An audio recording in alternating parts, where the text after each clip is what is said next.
நான் இப்போ சொல்ல போகிற சம்பவம் ஒரு உண்மை சம்பவம். ஒரு பெண் தன்னுடைய வாழ்க்கையில் என்னென்னலாம் சந்திக்கக்கூடாதோ அத்தனை கொடுமைகளையும் இந்த பெண் சந்திச்சிருக்கா. நாம் பிறந்ததுல இருந்தே நிறைய கஷ்டங்களை பார்த்துருப்போம். சே, என்னடா வாழ்க்கை இது, நமக்கு மட்டும் எப்படா இந்த பிரச்சனை டிசைனாக வருது அப்படின்னு சொல்லி கூட நம்ம யோசிச்சிருப்போம். இந்த வீடியோவை நீங்கள் முழுசாக பார்த்த பிறகு சொல்லுவீங்க, கடவுள் நம்மளை எந்த அளவு நல்லா வச்சுருக்காரு அப்படின்னு உங்களுக்கே தோணும். இந்த பெண்ணுக்கு ஏற்படக்கூடிய பிரச்சனைகள் முன்னாடி நம்ம கஷ்டம்னா ஒரு விஷயமே இல்லை அப்படின்னு உங்களுக்கே தோணும். இந்த வீடியோ என்னடா இவ்வளோ பெருசாக இருக்குது அப்படின்னு சொல்லி தயவு செஞ்சு நினைக்காதீங்க. இந்த வீடியோவை நீங்கள் பார்க்க உங்களுக்கே இதை ஸ்கிப் பண்ணாமல் முழுமையாக கேட்கணும், முழுமையாக பார்க்கணும் அப்படின்னு சொல்லி உங்களுக்கே தோணும். ரொம்ப இன்ட்ரெஸ்டிங்காகவும் சுவாரஸ்யமாகவும் இந்த பெண்ணோட வாழ்க்கை நடந்த சம்பவத்தை சொல்கிறேன். ஸோ முடிந்த அளவுக்கு ஸ்கிப் பண்ணாமல் பாருங்கள். பெண்களின் தொடைகளுக்கு நடுவே ஒளிந்திருக்கும் நரகம் அப்படின்னு சொல்லி டைட்டிலை பார்த்ததுமே இது நீங்கள் ஒரு கில்மா கதை அப்படின்னு சொல்லி நினச்சிடாதீங்க. பயங்கரமான மூட நம்பிக்கை கொண்ட மனிதர்களுக்கு நடுவே வாழ்ந்த ஒரு பாவப்பட்ட பெண்ணுக்கு நடந்த ஒரு உண்மையான சம்பவத்தை தான் நான் இந்த வீடியோவில் சொல்ல போகிறேன். உலகின் முன்னணி ஆப்பிரிக்கா மாடல் அழகியான வாரிஸ் தன்னுடைய கதையை சொல்ல ஆரம்பித்தார். வாரிஸின் நெருங்கிய நண்பர்கள் கூட அறிந்திராத அந்த உண்மையை அன்றுதான் உலகமே தெரிந்து கொண்டது. சோமானியாவில் கரடுமுரடான ஒரு பாலைவன கிராமத்தில் தான் நான் பிறந்தேன். எங்களது நாடோடி குடும்பம். இங்குள்ள பாத்ரூமை விட மிகச் சிறியது தான் என்னுடைய குடிசை. பசுமையே பார்த்திராத கண்கள் என்றாலும் எல்லா குழந்தைகளையும் போல நானும் சந்தோஷமாக தான் இருந்தேன். ஆடு மாடுகளை மேய்ப்பேன், வரி குருதைகளோடு ஓடுவேன், ஒட்டகச்சிவிங்களோடு துரத்துவேன், பாட்டு பாடுவேன். இந்த சந்தோஷமெல்லாம் கொஞ்ச நாளுக்கு தான். எனக்கு மட்டுமல்ல, சோமானியாவில் பிறந்த எல்லா பெண்களுக்குமே இப்படிதான். ஆப்பிரிக்காவை பொறுத்தவரை பெண்கள் தான் எல்லாமே. ஆண்களை விட அவர்கள் கடினமாக உழைக்கிறார்கள், வீட்டு வேலைகளையும் பார்த்து கொள்கிறார்கள். ஆனால் என்ன செய்வது, எந்த உரிமையும் அவர்களுக்கு கிடைப்பதில்லை. காலம் முழுக்க ஆண்களுக்கு அடிமையாக இருந்தே சாக வேண்டும். என் வாழ்க்கை 5ஓடு முடிந்தது. எங்களது நாடோடி குடும்பம் இல்லையா, அங்கே கல்யாணம் ஆகாதவள் என்கிற பேச்சுக்கே இடமில்லை. பாடையோ பரதேசியோ எவன் கையிலாவது எங்களை பிடித்து கொடுத்து விட வேண்டும், அதுவும் கன்னித்தன்மையோடு. அதுதான் அவர்களின் வாழ்க்கை லட்சியமே. பெண்களை பொறுத்தவரை சோமானியர்களின் ஞானம் ரொம்பவே வித்தியாசமானது. எல்லா கெட்ட விஷயங்களும் பெண்களின் தொடைகளுக்கு நடுவில் ஒளிந்து கிடப்பதாக அவர்கள் நினைக்கிறார்கள். இதற்காக அவர்கள் செய்கிற அக்கிரமம் இருக்கிறதே. அப்போது எனக்கு 5 வயது இருக்கும். ஒரு சாயங்கால நேரம் அம்மா என்னிடம் உங்கள் அப்பா மருத்துவச்சியை பார்க்க போயிருக்காரு, அந்த பொம்பளை எப்போ வேணாலும் வீட்டுக்கு வரலாம் என்றார். அன்றைக்கு என்றுமே இல்லாத கவனிப்பு எனக்கு. போதுமான அளவுக்கு சாப்பாடும் கொடுத்தார்கள். இன்னும் வேண்டுமானாலும் எடுத்து சாப்பிட்டுக்கொள் என்றார்கள். பாலையும் தண்ணீரையும் அதிகமாக குடிச்சிடாதடி என்று அம்மா எனக்கு அறிவுரையும் சொல்லியிருந்தார். சாப்பிட்டு முடித்ததும் போர்வையை இழுத்து போத்தி கொண்டு சந்தோஷமாக படுத்தேன். முழிப்பு வந்தபோது பார்த்தேன், வானம் இருட்டாக இருந்தது. மீண்டும் நான் படுத்து தூங்கிவிட்டேன். வாரிஸ் என்று அம்மா திடீரென என்னை எழுப்பினாள். நாங்கள் தூரத்தில் தெரிந்த ஒரு குன்றை நோக்கி நடக்க ஆரம்பித்தோம். இப்படி உட்காருவோம், அவ வருவா என்றால் என்னுடைய அம்மா. வானம் நன்கு விழிந்திருந்த போது சரக் சரக் என்று ஒரு செருப்பு சத்தம் கேட்டது. மருத்துவச்சி வந்து கொண்டிருந்தாள். படுக்கை மாதிரி இருந்த ஒரு பாறையை காட்டி அங்கே போய் உட்காரு என்றால் என் அம்மா. அம்மாதான் என்னை பாறை மேலே படுக்கவும் வைத்தார்கள். அங்கே பேச்சுக்கே இடமில்லை. என்னை படுக்க வைத்துவிட்டு அம்மா என் தலைக்கு பின்னால் உட்கார்ந்து கொண்டாள். என் தலையை இழுத்து அவளுடைய மடியில் வைத்து கொண்டு தன் கால்களை எடுத்து என் கைகள் மீது போட்டாள். நான் அம்மாவின் தொடைகளை இறுக்க பிடித்து கொண்டேன். பிறகு ஒரு மரத்துண்டை எடுத்து என்னுடைய வாயில் வைத்தாள். இறுக்கமாக கடிச்சுக்கோ என்றாள். அம்மாவை பாரு என்றாள். எவ்வளவு தைரியமாக இருக்கேன், அதே போல நீயும் இருந்தால் சட்டுன்னு முடிஞ்சிடும் என்றாள். நான் கீழே குனிந்து என் கால்களுக்கு நடுவில் பார்த்தேன். ஒரு பழைய கைப்பை ஒன்றை வைத்து கொண்டு அந்த மருத்துவச்சி உட்கார்ந்து கொண்டிருந்தாள். அவள் கண்ணில் அப்படி ஒரு பேய்த்தனம். பைக்குள் தன் விரல்களை விட்டு அறக்க பறக்க எதையோ தேடினாள். இறுதியாக ஒரு ரேசர் பிளேடு வந்தது. ஏதோ விபரீதம் நடக்கப் போகிறது என்பது மட்டும் எனக்கு புரிந்தது. பிளேடின் ஓரங்கள் காய்ந்து போய் இரத்தக்கரை படிந்திருந்தது. தூ தூ என அந்த பிளேடின் மீது அவள் துப்பினாள். பிளேடின் மீது எச்சை துப்பிய மருத்துவச்சி அதை தன்னுடைய துணியில் துடைத்தாள். அவள் துடைத்து கொண்டிருக்கும் போதே அம்மா தன் கைகளை எடுத்து என் கண்களை மூடினாள். நான் உலகமே இருண்டது போல உணர்ந்தேன். அடுத்த நொடி பறக் என்று ஒரு சத்தம். படக்கூடாத இடத்தில் பிளேடு பட்டு என் சதை கிழிவது நன்றாக தெரிந்தது. எந்த காலத்து பிளேடோ துருப்பிடித்து பற்களோடு இருந்திருக்க வேண்டும். தரக் தரக்குவென்று மேற்கொண்டு முன்னும் பின்னுமாக இழுத்தாள் அந்த கிழவி. ஐயோ, எனக்கு நரக வேதனை. அசையக்கூட முடியவில்லை. அசைந்தால் வலி இன்னும் கொடூரமாக இருந்தது. பற்களை கடித்து கொண்டு படுத்து கிடந்தேன். என் தொடைகள் நடுங்கின. கடவுளே, இந்த நரகத்திலிருந்து என்னை காப்பாற்ற மாட்டாயா என்று. ஒரு வழியாக அம்மா என் கண்களை விடுவித்தாள். வெளிச்சத்துக்கு பழையதும் பார்த்தேன். அந்த கிழவியின் அருகில் அக்கேசியா மரத்தின் முட்கள் குவியல் குவியலாக கிடந்தன. அவள் கைகள் முழுக்க இரத்தம். அக்கேசியா முட்களை தான் ஒவ்வொன்றாக எடுத்து என் பிறப்புறுப்பில் குத்தியிருக்கிறாள் அந்த கிழவி. பிறகு கடினமாக வெள்ளை நூலை கொண்டு என்னுடைய உறுப்பையும் தைத்திருக்கிறாள்.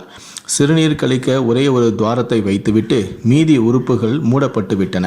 என் கன்னித்தன்மையும் ஒரு இனத்தின் கௌரவமும் காப்பாற்றப்பட்டு விட்டது. இதற்கு நான் செத்துப்போயே இருக்கலாமே என்றுதான் எனக்கு தோன்றியது. தையல் முடிந்ததும் அந்த கிழவி போய்விட்டாள். நான் எழுந்திருக்க முயன்றேன். என்னால் அசையக்கூட முடியவில்லை. என் 2 கால்களும் துணிப்பட்டையால் சுற்றப்பட்டு இருந்தன.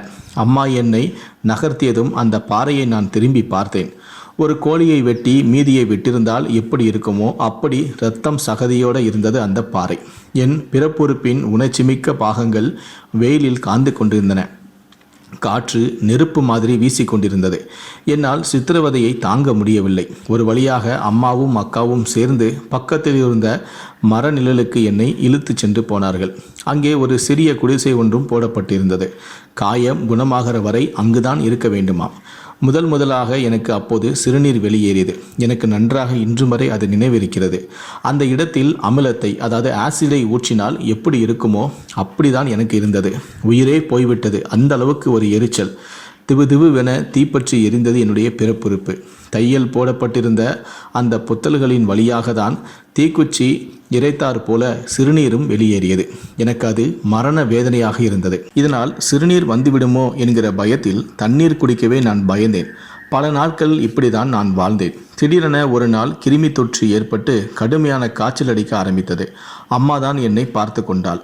அந்த வயதில் எனக்கு செக்ஸ் என்றால் என்னவென்றே தெரியாது. ஆனால் ஒன்று மட்டும் தெரியும், ஒவ்வொரு தாயின் ஆசீர்வாதத்தோடு தான் இந்த சடங்கு நடைபெறுகிறது என்று. என் பெண்மை சிதைக்கப்பட்டது கொடூரமான விஷயம்தான். ஆனால் மற்ற பெண்களை காட்டிலும் நான் அதிர்ஷ்டசாலி என்றே சொல்ல வேண்டும். பல சிறுமிகள் அதிர்ச்சியினாலும் இரத்தப்போக்கு நோய் தொற்று காரணமாகவும் இறந்து போய்விட நான் மட்டும் உயிரோடு பிழைத்து கொண்டேன். நாட்களும் ஓடின. எனக்கு 13 வயது நெருங்கியது. ஒரு நாள் மாலை நேரம் ஆடுகளை அதன் பட்டியில் அடைத்துவிட்டு வீட்டிற்குள் நுழைந்தேன். வாரிஸ், இங்க வாமா என்று அப்பா என்னை அன்போடு அழைத்தார். தன் மடிமேலே என்னை உட்கார வைத்தும் கொண்டார். வழக்கமாக அவருடைய குரலில் ஒரு கடுமை இருக்கும். ஒன்றுமே தெரியாமல், நீ ரொம்ப நல்ல பொண்ணு, ஆம்பளைங்களை விட நீ அதிகமாக உழைக்கிற, மந்தைய ஒழுங்காக நீ கவனிச்சுக்கிற, ஆனால் உன்னை பிரிய போகிறத நினச்சா எனக்கு ரொம்ப வருத்தமாக இருக்குது அப்படின்னு சொன்னார். அப்பா சம்மந்தமே இல்லாத வார்த்தைகளை பேசினார். அடடா, அக்கா மாதிரியே நானும் ஓடி போகிறனோ அப்படின்னு தான் அப்பா பயப்படுறாரோ என்று நான் நினைத்தேன். நான் அவரை கட்டி பிடித்து கொண்டு, அப்பா, நீங்கள் நினைக்கிற மாதிரி நான் எங்கேயும் ஓடி போக மாட்டேன் அப்படின்னு சொன்னேன். அவர் என் முகத்தை திருப்பி, எனக்கு தெரியுமா, நீ என் பொண்ணு, அப்பா உனக்கு ஒரு மாப்பிள்ளை பார்த்திருக்கேன் என்றார். எனக்கு தூக்கி வாரி போட்டது.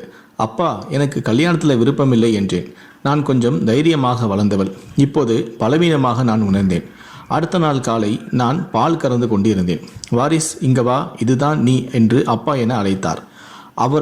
அவரை விட மூத்த ஒருவன் உட்கார்ந்து கொண்டிருந்தான். அப்பா சொன்னதை நான் காதிலேயே வாங்கவில்லை. அவனும் அவன் மூஞ்சியும் ஆட்டுக்கடா மாதிரி தாடியை தொங்க போட்டுக்கிட்டு, அவனுக்கு ஒரு 60 வயசு இருக்கும். வாரிஸ், வந்துக்கிறவங்களுக்கு முதல்ல வணக்கம் சொல்லு என்றார். நானும் வணக்கம் சொல்லிவிட்டேன். நான் எவ்வளவு முடியுமோ அவ்வளவு குலைந்துதான் சொன்னேன். அந்த கிழட்டு ஓனாயோ என்னை பார்த்து பல் இழித்து கொண்டே உட்கார்ந்திருந்தது. அவனை கொலைவெறியோடு நான் முறைத்துவிட்டு என் அப்பாவை பார்த்தேன். அப்பாவுக்கு அது புரிந்துவிட்டது. சிரித்தவாறே, சரி போய் வேலையை பாரு என்று சமாளித்தார். நான் மீண்டும் பால் கறக்க போய்விட்டேன். மறுநாள் காலையில் அப்பா என்னை கூப்பிட்டார். வாரிஸ், அவர்தான் நீ கட்டிக்க போகிற புருஷன் என்றார். அப்பா, அந்த ஆள் ரொம்ப கிழவனாக இருக்கான் என்றேன். இதுதாம்மா அவனுக்கு நல்லது. வயசான மனுஷன் இல்லையா, உன்னை விட்டு எங்கேயுமே போக மாட்டார், உன்னை நல்லா பார்த்துக்குவார். ஒன்று தெரியுமா, மாப்பிள்ளை நமக்கு 5 ஒட்டகம் கொடுத்துருக்காரு. அப்பா வாயை பிளந்து கொண்டே பெருமையாக பேசினார். அன்று முழுக்க நான் ஆட்டு மந்தையவே வெறிச்சோடி பார்த்து கொண்டிருந்தேன். மனதில் 1000 சிந்தனைகள் ஓடிக்கொண்டிருந்தது. இந்த பாலும் பாலைவனத்தில் ஒரு கிழவனிடம் என்னுடைய வாழ்க்கையை தொலைக்கப் போவதை நினைத்து நான் வருந்தினேன். ஷி தூ என்று நான் துப்பிக்கொண்டேன். இந்த வாழ்க்கைக்கு நாண்டுக்கிட்டு சாகலாம் என்று ஒரு முடிவுக்கு வந்தேன். அன்று இரவு ஆழ்ந்த உறக்கத்தில் இருந்தது வீடு. நான் அம்மாவை நெருங்கி, எனக்கு இங்கே இருக்கவே பிடிக்கல, நான் ஓடப்போறேன் என்றேன். அடி பாவி, எங்கே ஓடுவே என்று கேட்டாள். நான் மொகாதிஷிக்கு என்னுடைய அக்காவோட வீட்டுக்கு ஓடப் போகிறேன் என்று சொன்னேன். முதல்ல போய் படு, பல்ல கடித்தவரை அம்மாள் கோபமாக சொன்னாள். நான் கையை தலைக்கு வைத்து கொண்டு தூங்கி போய்விட்டேன். திடீரென கை முட்டியில் யாரோ தட்டினார்கள். அம்மாதான். அந்த நாள் முழிச்சுக்கிறதுக்குள்ள எழுந்து ஓடு என்றால் என்னுடைய அம்மா கிசுகிசுத்தாள். நான் சுற்றி முற்றி பார்க்கிறேன். எடுத்து செல்ல உணவோ தண்ணீரோ ஒட்டகப்பாலோ எதுவுமே இல்லை. நான் எழுந்து அவளை அணைத்து கொண்டேன். இந்த இருட்டிலும் அவள் முகத்தை பார்க்க நான் முயற்சித்தேன். முடியவில்லை. தாரை தாரையாக கண்ணீர் மட்டுமே வலித்தது. எதுக்கும் கவலைப்படாத, நீ எங்கே இருந்தாலும் நல்லா இருப்ப, அம்மாவை மட்டும் மறந்துடாத என்றாள். சத்தியமாமா என்று சொல்லிவிட்டு ஓட ஆரம்பித்தேன். பாலைவனம் முழுக்க ஒரே கும் இருட்டு. எவ்வளவு தூரம் ஓடினேன் என்பது எனக்கே தெரியவில்லை. ஆனால் கொஞ்சமும் ஈவிரக்கமில்லாத கரடுமுரடான பாலைவனம் அது. அந்த பயணம் முடிவில்லாத ஒன்றாக எல்லையற்று நீண்டிருந்தது. பசியும் தாகமும் என்னை சோர்வடையச் செய்தன. பொழுது விடிந்தபோது என்னுடைய ஓட்டம் முற்றிலும் தளர்ந்து போயிருந்தது. வாரிஸ், வாரிஸ்! திடீரென என் தந்தையின் குரல் கேட்பதை நான் உணர்ந்தேன். பயத்தில் என்னுடைய உடல் நடுங்க ஆரம்பித்து விட்டது. என்னை அவர் பிடித்துவிட்டால் இப்போது மீண்டும் ஆரம்பத்திலிருந்தே தொடங்க வேண்டும். நான் ஓடத் துவங்கினேன். பயம் என் ஓட்டத்தை வேகப்படுத்தியது. அதிபயங்கரமாக ஒரு துரத்தல் காட்சி அது. பல மணி நேரங்களுக்கு அது தொடர்ந்தது. சூரியன் மறையும் வரை நான் ஓடிக்கொண்டே இருந்தேன். என் அட்ரினல் சுரப்பிகள் ஒழுங்காக வேலை செய்திருக்க வேண்டும். அப்பா தோற்றுவிட்டார். சூரியன் வேகமாக மறையத் தொடங்கியது. ஆனால் இது நேற்றைய இரவை போல அல்ல. பசி வயிற்றை எரிக்க ஆரம்பித்தது. சோர்வும் மயக்கமும் ஒன்று சேர அங்கிருந்த மரத்தடியில் ஒன்றில் அமர்ந்தேன். மெல்ல என் கால்களை எடுத்து நான் பார்த்தேன். உஃப் உஃப் என ஊதினேன். வெப்பத்தில் கொப்பளித்திருந்தது. பாறைகளில் மேல் மோதியும் இரத்தம் சகதியாக காட்சியளித்து கொண்டிருந்தது என்னுடைய கால்கள். அப்படியே நான் தூங்கியும் விட்டேன். சூரியன் கண் திறக்க வேண்டும். என் கண்கள் கூச ஆரம்பித்தது. சுற்றி முற்றி பார்க்கிறேன். யாருமே இல்லை. இந்த இடம் பாதுகாப்பானது அல்ல. நான் நடக்க ஆரம்பித்தேன். எத்தனை நாட்கள் நடந்தேன், எவ்வளவு தூரம் நடந்தேன் என்பதெல்லாம் எனக்கு தெரியாது. பசி, தாகம், பயம், வலி எல்லாமே சேர்ந்து என்னை வாட்டியது. எப்போதெல்லாம் இருள் சூறுகிறதோ அப்போதெல்லாம் பயணத்தை நிறுத்தி விடுவேன். வெயில் கடுமையாக இருந்தால் மரத்தின் கீழ் ஓய்வெடுப்பேன். அப்படிதான் ஒரு நாள் நான் மரத்தடியில் படுத்து கொண்டிருந்தேன். அருகில் யாரோ குரட்டை விடுவது போல இருந்தது. அப்பாவாக இருக்குமோ என பதறி அடித்து எழும்பினால், கடவுளே, அது ஒரு சிங்கம். என்னை முறைத்தபடி இருந்தது. நான் எழுந்து ஓட முயற்சித்தேன். ஆனால் கொலை பட்டினி என் கால்கள் பலவீனமாக்கிவிட்டது. கொடூரமான இந்த ஆப்பிரிக்க சூரியனிடமிருந்து என் மரம் எனக்கு அடைக்கலம் கொடுத்ததோ அதன் கீழ் தலைக்குப்புற நான் விழுந்தேன். நீண்ட நெடிய என்னுடைய பாலைவன பயணம் முடிவுக்கு வரப்போகிறது. இப்போது எனக்கு துளி கூட பயம் இல்லை. நான் சாக தயாராக இருக்கின்றேன். வா, வந்து என்னை சாப்பிடு. அந்த பேசக்கூட முடியாத ஒரு குரலில் சிங்கத்தை நான் அழைத்தேன். எச்சில் ஊறும் நாக்கால் தன்னுடைய உதடுகளை தடவியபடி என்னை முன்னும் பின்னுமாக அது சுற்றி சுற்றி வந்தது. இதோ ஒரு நொடியில் என்னை கவ்வி கடித்து விழுங்கப் போகிறது. நான் கண்களை மூடி காத்திருந்தேன். ஆஹா, என்ன நினைத்ததோ தெரியவில்லை. சிங்கம் பின்வாங்கிவிட்டது. சந்தேகமே அல்ல, என்னை சாப்பிட தகுந்த அளவுக்கு என்னுடைய உடம்பில் சதையே இல்லை. நான் எதற்கும் பயனில்லாதவள் ஆகிவிட்டேன். அப்படியானால் கடவுளின் திட்டம் வேறாக இருந்திருக்க வேண்டும். எதற்காகவோ என்னை விட்டு வைத்திருக்கிறார். அது என்னவாக இருக்கும் என நான் யோசித்தேன். நம்பிக்கையுடன் மீண்டும் நான் நடக்க ஆரம்பித்தேன். வீட்டை விட்டு ஓடி வரும் முன்பு குடும்பம் ஒன்றுதான் எனக்கு வாழ்க்கை. எங்கள் தினசரி வாழ்க்கை ஒட்டகத்தின் கையில் ஒப்படைக்கப்பட்டிருந்தது. அங்கே தண்ணீர் கிடையாது. காலை எழுந்தாலும் சரி, இரவு படுத்தாலும் சரி, ஒட்டகப்பால் தான் நாங்கள் உயிரோடு இருக்க காரணம். நான் தூங்கி எழுந்ததும் சுமார் 60-70 செம்மறி ஆடுகளை ஓட்டிக்கொண்டு பாலைவனத்தை நோக்கி கிளம்பி விடுவேன். வழி நெடுங்க பாடிக்கொண்டே செல்வேன். ஆடுகளை வழிநடத்த ஒரே ஒரு குச்சியை வைத்திருப்பேன். ஆடுகள் மேய்ச்சலில் இருக்கும்போது ஏராளமான வேட்டை விலங்குகள் பார்த்திருக்கிறேன். வழி தெரியாமல் சிதறும் ஆட்டுக்குட்டிகள் மீது கைநாக்கள் பதுங்கிச் சென்று பாயும். சிங்கங்களும் வந்து போகும். வீடு வந்ததும் இரவில் நட்சத்திரங்களுக்கு கீழ் குழந்தைகளை எல்லாம் ஒன்றாக படுப்போம். எங்களுக்கு பாதுகாப்பாக அப்பா இருப்பார். அப்பா 6 அடி உயரத்தில், அம்மாவை விட கொஞ்சம் வெள்ளையாக, ரொம்பவும் அழகாக இருப்பார். அம்மாவும் அழகில் குறைந்தவள் இல்லை. கருப்பாக இருந்தாலும் பளிங்கு சிற்பம் போல இருப்பார். தோல் மிதுமிதுவாகவும் மினுமினுப்பாகவும் இருக்கும். ஆனால் ரொம்ப அமைதி. பேச ஆரம்பித்தால் குலுங்க குலுங்க சிரிக்க வைத்து விடுவாள். மொகாதிஷுவில் செல்வம் மிகுந்த வசதியான குடும்பத்தில் பிறந்தவள் தான் என் அம்மா. மாறாக எப்போதும் பாலைவனத்தில் அலைந்து திரிந்தக்கூடிய ஒரு நாடோடி தான் என் அப்பா. அம்மாவை கல்யாணம் செய்து கொள்ள அவர் விருப்பம் தெரிவித்த போது வாய்ப்பே இல்லை என்று என்னுடைய பாட்டி விரட்டடித்து விட்டாராம். எப்படி இருந்தாலும் என்ன, அம்மாவுக்கு 16 வயது ஆகும்போது அவரும் வீட்டை விட்டு ஓடி வந்து தான் என்னுடைய அப்பாவை கல்யாணம் செய்திருக்கிறார். அம்மா எப்போதுமே என்னை அவுட்டக்கொல் என்று தான் கூப்பிடுவார். அவுட்டக்கொல் என்றால் சின்னவாய் என்று அர்த்தம். ஆனால் வாரிஸ் என்பதுதான் என்னுடைய உண்மையான பெயர். வாரிஸ் என்றால் பாலைவன பூ என்று அர்த்தம். நான் ஓடி வந்த கதையை விட்டுவிட்டேனே. சுமார் 300 மைல்கள் கடந்து புண்ணாகி போன கால்களுடன் ஒரு வழியாக நான் மொகாதிஷுக்கு வந்து சேர்ந்தேன். அது இந்திய பெருங்கடலில் ஒரு அழகான நகரம்.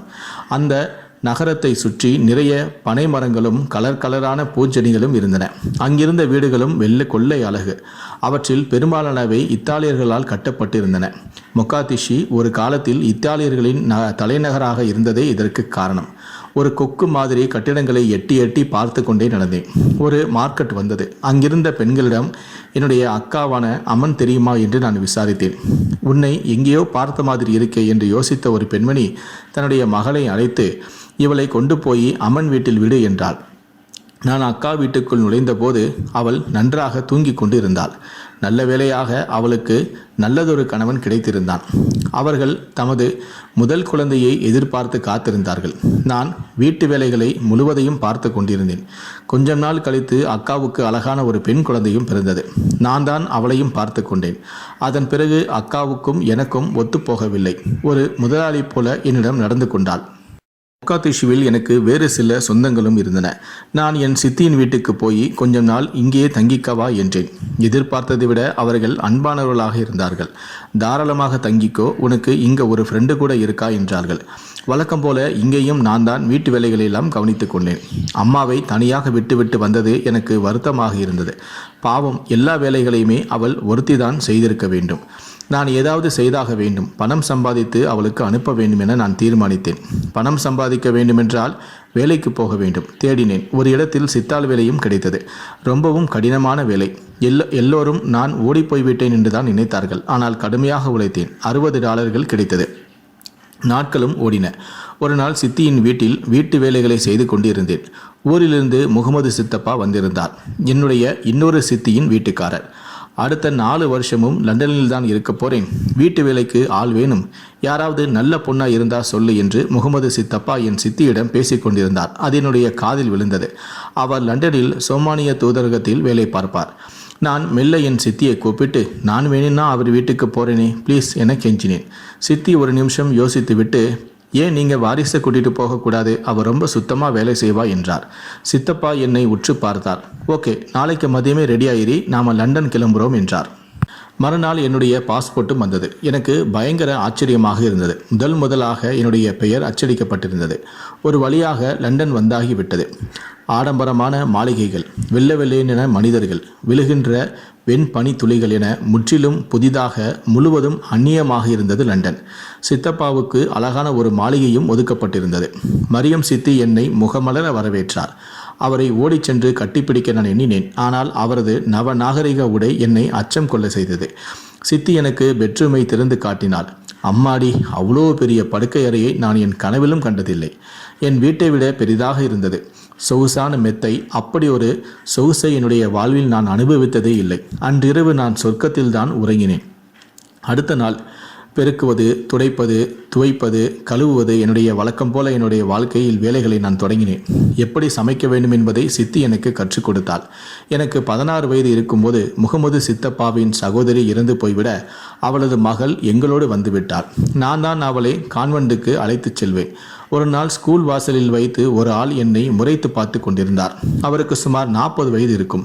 இப்படி முறைத்து பார்ப்பது குறித்து அவரை நான் கொஞ்சமும் அலட்டி கொள்ளவில்லை.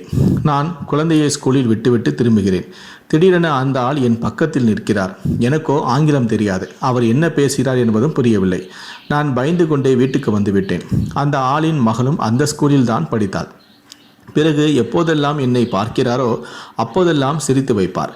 ஒரு நாள் தன்னுடைய விசிட்டிங் கார்டை என்னிடம் நீட்டினார். நான் வேண்டா வெறுப்பாக அதை வாங்கி கொண்டேன். வீட்டுக்கு வந்ததும் என் சித்தி பெண்ணிடம் காட்டி, என்னது இது என்று நான் கேட்டேன். இதுவா? அந்த ஆள் ஒரு ஃபோட்டோகிராஃபராம். ஃபோட்டோகிராஃபருக்கு நம்மக்கிட்ட என்ன வேலை? நான் அதை அப்படியே மறந்து விட்டேன். இதற்கிடையில் சோமாலியாவில் உள்நாட்டு கலவரம் தீவிரமடைந்தது. பலர் சுட்டுக் கொல்லப்பட்டனர். சோமாலிய அரசாங்கம் சொல்லிவிட்டது, சித்தப்பா குடும்பத்துடன் மறுநாளே ஊருக்கு திரும்பியாக வேண்டும். இதை நினைக்கும் போது எனக்கு அடிவயிறு கலங்கியது.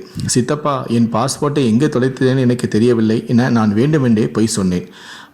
பயணத்துக்கான எல்லா ஏற்பாடும் பண்ணியாச்சு, திடீர்னு இப்படி சொன்னால் என்ன அர்த்தம் என சித்தப்பா கோபப்பட்டார். பரவாயில்லை சித்தப்பா, நீங்கள் கிளம்புங்க, நான் எப்படியாவது சமாளிச்சுக்கிறேன் என்றேன். என்னால் நம்ப முடியவில்லை. அதிர்ஷ்டவசமாக சித்தப்பா என்னை விட்டுவிட்டே கிளம்பிவிட்டார். யாருமற்ற அனாதையாக லண்டனை நான் எதிர்கொள்ள வேண்டும். எனக்குள் பயம் பரவத் தொடங்கியது. அடுத்த நாள் கடைவீதி ஒன்றில் ஹெல்வை நான் சந்தித்தேன். உயரமாக கவர்ச்சியாக இருந்தாள். என்ன பண்ணுற வாரிஸ், எப்படி இருக்க என்றால் சோமாலியாவில். நாங்கள் முன்பின் அறிமுகமானவர்கள் இல்லை. என்னத்தை சொல்ல, என்னுடைய சித்தப்பா தூதர அதிகாரியாக வேலை பார்த்தார். இத்தனை நாள் அவரோட தான் நான் இருந்தேன். இப்போ அவர் வேலையை முடிச்சுட்டு சோமாலியா போயிட்டாரு. எங்கே தங்குறது, எங்கே சாப்பிட்றதுன்னு இப்போ வரைக்கும் எனக்கு தெரியலை என்று சொன்னேன். ஹெல் ஒரு நிமிஷம் அமைதியாக என்னை பார்த்தாள். OMCயில் எனக்கு ஒரு ரூம் இருக்குது, இன்னைக்கு ராத்திரி அங்கேயே தங்கிக்கோ என்றாள். இப்போது நானும் ஹெல்வும் நெருங்கிய நண்பர்களாகி இருந்தோம். மெக்டொனால்டில் வேலை பார்க்குறியா என்று ஹெல்வ் என்னிடம் கேட்டாள். சான்ஸே இல்லை, எனக்கு இங்கிலீஷே தெரியாது, என்கிட்ட ஒர்க் பெர்மிட்டும் இல்லை என்றேன். ஹெல்வ் என்னை விடவில்லை. என்னை மெக்டொனால்டில் வேலைக்கு சேர்த்து விட்டாள். பாத்திரங்களை கழுவுவது, தரையை துடைப்பது, குப்பைகளை அள்ளுவதுதான் என்னுடைய வேலை. வார இறுதியில் ஹெல்வ் என்னை டிஸ்கோவுக்கு அழைத்து சென்றாள். அதுதான் கட்டுப்படியான ஆப்பிரிக்கா வளர்ப்பிலிருந்து நான் வெளியேற உதவியது. கருப்பு வெள்ளை ஆண் பெண் எல்லோரிடமும் பேசினேன். பேசினேன், அவ்வளவுதான். இந்த புதிய உலகில் எப்படி வாழ்வது என்பதை ஹல் மூலமாக நான் கற்றுக்கொண்டேன். இனிதான் என் வாழ்க்கையின் 2வது அத்தியாயமே ஆரம்பமானது. இந்த ஆளுக்கு என்னதான் வேணுமா? ஓய்வு நேரம் ஒன்றில் ஃபோட்டோகிராஃபரின் விசிட்டிங் கார்டை காட்டி ஹெல்விடம் கேட்டேன். அதை அவர்கிட்டயே கேளு, ஃபோனை போடு என்றாள். நான் பேசுகிறது மொக்க இங்கிலீஷ், நீயே பேசு என்றேன். மைக்கோல் அவர்தான் அந்த அன்புக்குரிய ஃபோட்டோகிராஃபர். அன்று மைக்கின் ஸ்டூடியோவுக்குள் நுழைந்தபோது நான் வேறொரு உலகத்தில் விழுந்தது போல உணர்ந்தேன். சுவர் முழுக்க அழகழகான பெண்கள் தொங்கிக் கொண்டிருந்தார்கள். மைக் என்னிடம், you have the best beautiful profile, நான் உன்னை ஃபோட்டோ எடுக்கப் போகிறேன் என்றார். இதே போலவா, இந்த பெண்களைப் போலவா என்றேன். ஆமாம் என்றார். எனக்கு என்ன சொல்வது என்றே தெரியவில்லை. எவ்வளோ பணம் தருவீங்க என்றேன். ஹா என சிரித்து கொண்டு, வா இப்படி வந்து நில்லு என மைக் தன் கேமராவை கையில் எடுத்தார். 2 நாட்களுக்கு பிறகு sponge, brush, cream, paint, powder எல்லாமே என் முகத்தில் விளையாட ஆரம்பித்தன. எனக்கு மேக்கப் போட்ட பெண் சற்று பின் நகர்ந்து சென்று என்னை பார்த்தாள். ஓகே, போய் கண்ணாடியை பார் என்றார். வாவ், நானா இது? பட்டு மேனி, பளபளக்கும் கன்னம். அங்கிருந்த வெளிச்சத்தில் நான் தங்கம் போல மின்னினேன். ஓகே வாரிஸ், டிப்ஸை இப்படி வச்சுக்கோ, இங்கே பாரு, கிளிக் கிளிக் கிளிக் என மைக்கினுடைய விரல்கள் கிளிக் செய்து கொண்டே இருந்தன. வேலைக்கார வாரிஸ் இப்படிதான் ஒரு மாடல் அலையாக மாறினாள். சில நாட்களுக்கு பிறகு மாடலிங் ஏஜென்சி என்னை அழைத்திருந்தது. அழகான பெண்கள் அங்கே கூடியிருந்தார்கள். இங்கே என்ன நடக்குது என்று கேட்டேன். அப்போதுதான் பைரலி கேலண்டர் என்றார். ஓ சூப்பர், அப்படின்னா என்ன என்றேன். ஃபோட்டோகிராஃபரான டெரன்ஸ் தான் கடந்த ஆண்டுக்கான பைரலி கேலண்டரை என் முன் எடுத்து போட்டார். Stunning, beautiful. ஒவ்வொரு பக்கத்திலும் தூக்கி சாப்பிடக்கூடிய அழகிகள் ஆக்கிரமித்திருந்தார்கள். இந்த வருடம் வித்தியாசமாக ஒரு ஆப்பிரிக்கன் மாடலை வைத்து செய்ய போகிறோம், நீதான் அந்த மாடல் என்றார் டெரன்ஸ். ஒவ்வொன்றாக என்னிடம் விளக்க ஆரம்பித்தார் அந்த ஃபோட்டோகிராஃபர். ஷூட்டிங் முடிந்தபோது என் படம் அட்டைக்கு தேர்வாகியும் இருந்தது. ஒரு மாடலாக நான் வேகமாக வளர்ந்தேன். பாரிஸ், மிலன், நியூயார்க் என நான் பறந்தேன். பணமழை எனக்கு கொட்ட ஆரம்பித்தது. மிகப்பெரிய கமர்ஷியல் விளம்பரங்களும் தேடி வந்தன. அமெரிக்கா உள்ளிட்ட பிரபலமான உலகின் முன்னணி ஃபேஷன் பத்திரிகைகளில் நான் இடம் பிடித்தேன். ஏன், ஜேம்ஸ் பாண்ட் படத்தில் கூட நான் நடித்தேன். ஆனால் வெற்றிகரமான இந்த வாழ்க்கை பயணத்தில் என்னுடைய பழைய தழும்புகள் எதுவுமே மறையவில்லை. எல்லாம் அப்படியே இருந்தன. அந்த சின்னஞ்சிறிய துவாரம் வழியே ஒரு சொட்டு யூரின் மட்டுமே வெளியேறியது. ஒவ்வொரு முறை சிறுநீர் கழிக்கும் போதும் எனக்கு 10-15 நிமிடங்கள் தேவைப்பட்டது. மாதவிடாய் நேரம் என்றால் இந்த கொடுமை பல மடங்கு வீரியத்தோடு இருக்கும். படுக்கைக்கு செல்லும் ஒவ்வொரு இரவும் தூக்கத்திலேயே நாம் செத்துவிடலாமே என்று கூட எனக்கு தோன்றும். முன்பு ஒரு நாள் சித்தப்பா வீட்டில் இருந்தபோதே மாதவிடாய் நேரத்தில் மயங்கி விழுந்து விட்டேன். சித்திதான் என்னை மருத்துவமனைக்கு அழைத்துச் சென்றார். ஆனால் உண்மை காரணம் என்னவென்பது நான் டாக்டரிடம் சொல்லவில்லை. ஈரப்போக்கை நிறுத்தணும்னா கருத்தடை மாத்திரை ஒன்றுதான் தீர்வு, வேறு வழி இல்லை என்றார் டாக்டர். எல்லா டாக்டர்களும் இதையே தான் சொன்னார்கள். இந்த மாத்திரைகள் எனக்கு வேறு மாதிரியான விளைவுகளை உண்டு பண்ணியது. என் மார்பகங்கள் பெரிதாக தொடங்கின. உடல் எடை கூடியது. இந்த வேதனைக்கு உதிரிப்போக்கே தாங்கிக் கொள்ளலாம் என்று கூட தோன்றியது. மாத்திரைகளை நான் நிறுத்திவிட்டேன். மீண்டும் வலி ஏற்பட்டது. சித்தி, ஸ்பெஷல் டாக்டரை பார்த்தா நல்லா இருக்கும் என்றேன். பார்த்து என்னென்ன அவர்கிட்ட சொல்லுவை என்றார் என் சித்தி. சித்தியின் கேள்விக்கு என்ன அர்த்தம் என்பது எனக்கு தெரியும். ஆப்பிரிக்கா பழங்குடியின பெண் தன்னுடைய அந்தரங்கத்தை வெள்ளைக்காரனிடம் காட்டுவதா எவ்வளவு பெரிய குற்றம் என்பது போல அவர் கேட்டார். காலங்களும் உருண்டோடின. இப்போது நான் சொந்த காலில் நிற்கின்றேன். OMCA தோழியை அழைத்து கொண்டு டாக்டரான மெக்ரோவை நான் சந்தித்தேன். டாக்டர், நான் சோமானியாவில் இருந்து வரேன். எனக்கு அடுத்த வாக்கியத்தை நான் முடிக்கவில்லை. இட்ஸ் ஓகே, சரி பண்ணிடலாம், போய் ட்ரெஸ் சேஞ்ச் மாற்றிட்டு வாங்க என்றார். நர்ஸை கூப்பிட்டு, இங்கே சோமாலி தெரிஞ்ச லேடி இருக்காங்களா, அவங்களையும் கூட்டிட்டு வாங்க என்றார். ஆனால் வந்தது லேடி இல்லை, ஆம்பளை. வந்தவனுடைய முகத்திலோ மகிழ்ச்சியே இல்லை. உண்மையிலேயே உனக்கு விருப்பம்னா இவங்க திறந்து விடுவாங்க. ஆனால் இது நம்ம பண்பாட்டுக்கே விரோதம். இது உங்கள் வீட்டுக்கு தெரியுமா என்றான். நான் தெரியாது என்றேன். முதல்ல அவங்க கிட்ட பேசு. அவன் ஒரு அக்மார் சோமானியன், போய்விட்டான். கடந்த வருடமே நான் இந்த அறுவை சிகிச்சையை செய்திருக்க வேண்டும். ஆனால் இப்போது சில நடைமுறை சிக்கல்கள் இருந்தன. டாக்டர் மேக்ரவும் மிகவும் நல்லவர். அவருக்கு நான் எப்போதுமே கடமைப்பட்டிருக்கிறேன். நீ மட்டும் இல்லை வாரிஸ், குடும்பத்துக்கே தெரியாமல் எகிப்திலிருந்தும் சூடானிலிருந்தும் சோமானியாவிலிருந்தும் ஏராளமான பெண்கள் இங்கு வருகிறார்கள். பாவம், சில பெண்கள் கர்ப்பமாக கூட இருப்பார்கள். என்னால் எவ்வளவு முடியுமோ அவ்வளவு சிறப்பாக செய்கிறேன். நீ கவலைப்பட வேண்டாம் என்றார். சிகிச்சை முடிந்து 3 வாரங்கள் ஆகியிருக்கும். ஒரு நாள் டாய்லெட்டில் உட்கார்ந்து நான் சிறுநீர் கழித்த போது உஷ் உஷ் என சத்தம் வந்தது. ஆகா, என்ன ஒரு அற்புதம்! நான் அடைந்த மகிழ்ச்சியை, அந்த சுதந்திரத்தை வர்ணிக்க வார்த்தைகளே இல்லை. இதனால் வரை சொட்டு சொட்டாக போய்கொண்டிருந்த எனது சிறுநீர் இப்போது உஷ் என வேகமாக செல்கிறது. இந்த உலகில் இதைவிட மகிழ்ச்சியான ஒரு அனுபவம் இருக்கவே முடியாது. 1995ஆம் ஆண்டு என்னுடைய வாழ்க்கையை ஆவணமாக்குவதென்று BCC தீர்மானித்தது. நல்லது. ஆனால் சோமானியாவுக்கு சென்றதும் என் அம்மாவை கண்டுபிடிக்க நீங்கள் உதவ வேண்டும் என டைரக்டரான கெரியிடம் நான் கோரிக்கை வைத்தேன். அவரும் அதனை ஒப்புக்கொண்டார். என் குடும்பம் நகர்ந்ததாக சந்தேகிக்கப்படும் பல்வேறு இடங்களில் BCC குழுவினரும் தேடத் துவங்கினர். சிலர் நான் தான் உன் அம்மா என்று வந்தனர். உனக்கும் உன் குடும்பத்துக்கும் மட்டுமே தெரிந்த ரகசியம்னு சில இருக்கு, அது என்னன்னு யோசி என்றார் நான் சேட சொன்ன அந்த டைரக்டரான கெரி. ஓ ஆமல்ல, என்ன ஆட்டுக்கொள் என்று எங்கள் அம்மா கூப்பிடுவாங்க. இந்த பேரை அவங்களுக்கு ஞாபகம் இருக்குமா? நிச்சயமா. இப்போது அவுட்டுக்கொள் என்கிற அந்த வார்த்தை சீக்ரெட் பாஸ்வேர்டாக கொண்டு செல்லப்பட்டது. ஒரு நாள் BCC ஊழியர்கள் என்னை அழைத்து, அநேகமாக உங்கள் அம்மாவை கண்டுபிடிச்சிட்டோம்னு நினைக்கிறோம். அந்த அம்மாவுக்கு ஆட்டுக்கோள் என்கிற வார்த்தை மறந்து போச்சு. ஆனால் தனக்கு வாரிசுன்னு ஒரு பொண்ணு இருந்ததாகவும் அவள் லண்டன் தூரத்தில் வேலை பார்க்கறதாகவும் சொல்கிறாங்க என்றார். நாங்கள் உடனடியாக எத்தியோப்பியாவை பறந்தோம். அங்கிருந்து சிறிய ரக விமானம் ஒன்றில் காலடிக்கு பயணம் செய்து எத்தியோப்பியா சோமானியா எல்லை கிராமமான அங்குதான் உள்நாட்டு போலிலிருந்து உயிர் காத்து கொள்ள அகதிகள் முகாம் அமைத்திருந்தது. கடைசியில் அது என் அம்மாவே இல்லை. ஆனால் நாங்கள் முயற்சியை கைவிடவில்லை. அந்த கிராமத்தை அங்குலமாக அலசினோம். அப்போதுதான் அந்த வயதான மனிதர் வந்தார். என்னை தெரியுதா? நான் தான் இஸ்மாயில், உங்கள் அப்பாவோட நெருங்கிய நண்பர். எனக்கு கால் வாங்க பணம் தந்தா நான் உங்கள் அம்மாவை கண்டுபிடிச்சு தாரேன் என்றார். BCC குழுவும் ஒப்புக்கொண்டது. 3 நாட்கள் ஆகிவிட்டது. என் அம்மா வருவதற்கான எந்த அறிகுறியும் தென்படவில்லை. அடுத்த நாள் காலை கெரி என்னிடம் வந்து, நீ நம்புறதெல்லாம் அந்த ஆள் நீ நம்ப போகிறதில்ல, அந்த ஆள் வந்துட்டாரு, உங்கள் அம்மா தான் என்றார். நான் அவள் முகத்தை கூட பார்க்கவில்லை. முக்காடு அணிந்தபடி ட்ரக்கில் இருந்து இறங்கிய போதே தெரிந்துவிட்டது அம்மா. ஓடிச்சென்று அவளை அணைத்து கொண்டேன். ட்ரக் வந்தபோது அப்பா தண்ணீர் தேட சென்று விட்டாராம். ஆனால் என் சின்ன தம்பி அலி வந்திருந்தான். நானும் அம்மாவும் பல விஷயங்களை பேசினோம். அப்பாவுக்கு ரொம்ப வயசாடிச்சு, கண் பார்வையும் சரியா தெரியல, அவருக்கு ஒரு கண்ணாடி வாங்கி தந்தா நல்லா இருக்கும் என்றார் அம்மா. திடீரென அலி என்னை பிடித்து கொண்டு அழ ஆரம்பித்து விட்டான். டேய், நான் சின்ன குழந்தை இல்லை, எனக்கு கல்யாணமாக போது விர்ரா என்றேன். என்னது கல்யாணமா? உனக்கு என்ன வயசு? அதெல்லாம் எனக்கு தெரியாது, ஆனால் கல்யாணம் பண்ணுற வயசு. ஒரு வழியா அலி சமாதானமானான். எனக்கு பேரப்பிள்ளையை பார்க்கணுன்னு ஆசையாக இருக்குது என்றார் அம்மா. அன்றிரவு நானும் அலியும் நட்சத்திரங்களை பார்த்தபடி குடிசைக்கு வெளியே தூங்கினோம்.